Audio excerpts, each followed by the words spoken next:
je vous demande tous, et même vous, Jean-François, de prendre une grosse respiration. Un moment de relaxation pour vous embarquer dans un univers où le calme et la précision sont exigés. Le magazine de la rédaction vous emmène dans le monde bien particulier du Kyudo, le tir à l'arc traditionnel japonais. Un art martial pratiqué en Europe depuis les années 70. En Suisse romande, il y a des clubs, à Genève, à Bienne, à Lausanne et également près de Vevey. C'est un reportage de Léonard Bagnoux, Céline Lachat et Joël Grivel.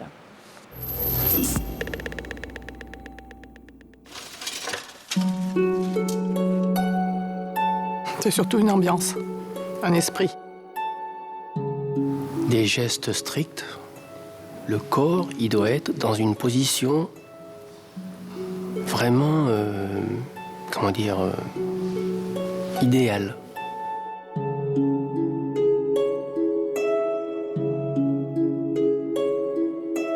C'est une pratique à la fois sportive et un peu spirituelle qui nous permet de faire un travail sur nous. Et d'être le plus possible ici et maintenant dans tout ce que l'on va faire.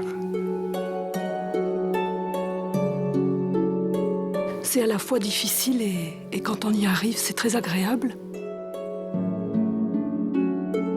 Une leçon de vie. C'est difficile, c'est très inégal. Il y a des jours où on réussit, d'autres où on rate. Et il faut se remettre en cause sans arrêt.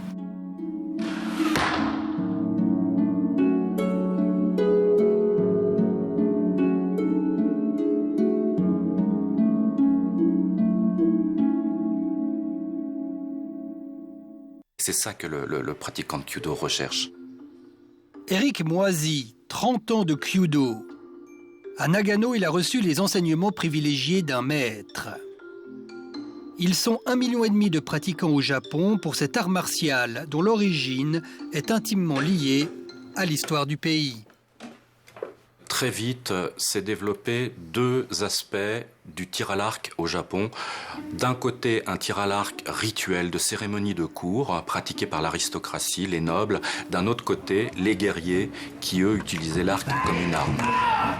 À partir du XVIe, XVIIe siècle, c'est là que ce terme commence à apparaître. Kyudo, la voie de l'arc, un art de développement personnel. D'abord, le Kyudo est énormément pratiqué dans les lycées et les universités, où alors là on propose aux jeunes un Kyudo très sportif, très compétitif, où c'est vraiment la bagarre, le sport, la compétition qui compte. Et puis il y a un Kyudo pour les adultes, qui est un Kyudo plus de réflexion, de retrouver toutes ces valeurs qui sont en train de se perdre dans le Japon moderne.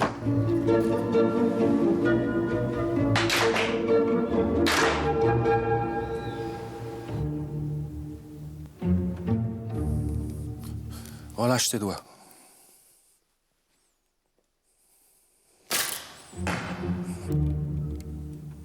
C'est des muscles qu'on n'utilise pas, logiquement pas d'habitude dans la vie de tous les jours.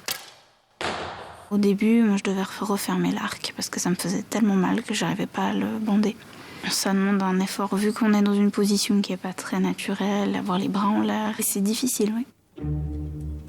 Dès qu'on se retrouve devant une cible, la cible, si je puis me permettre, elle fait un pied de nez. Hein, t'aimerais bien me toucher, t'aimerais bien me toucher. Et du coup, elle a un impact énorme sur notre désir, sur notre ego, sur notre mental. Et automatiquement, tout ce qu'on va mettre dans ce désir de toucher la cible va faire qu'on va être automatiquement moins performant dans notre technique. Maîtriser la technique. Oubliez cette cible à 28 mètres pour la recherche du geste parfait. Patricia Stadler l'a vécu il y a 2 ans dans des conditions difficiles, obligée de remplacer au dernier moment Éric Moisy lors des championnats du monde par équipe à Tokyo. Cette circonstance un peu exceptionnelle m'a fait expérimenter un état très très particulier qui s'appelle Satori. Et c'est un peu, on traduit par état de grâce, d'avoir une sorte de conscience très aiguë de ce qui se passe sans en être affecté.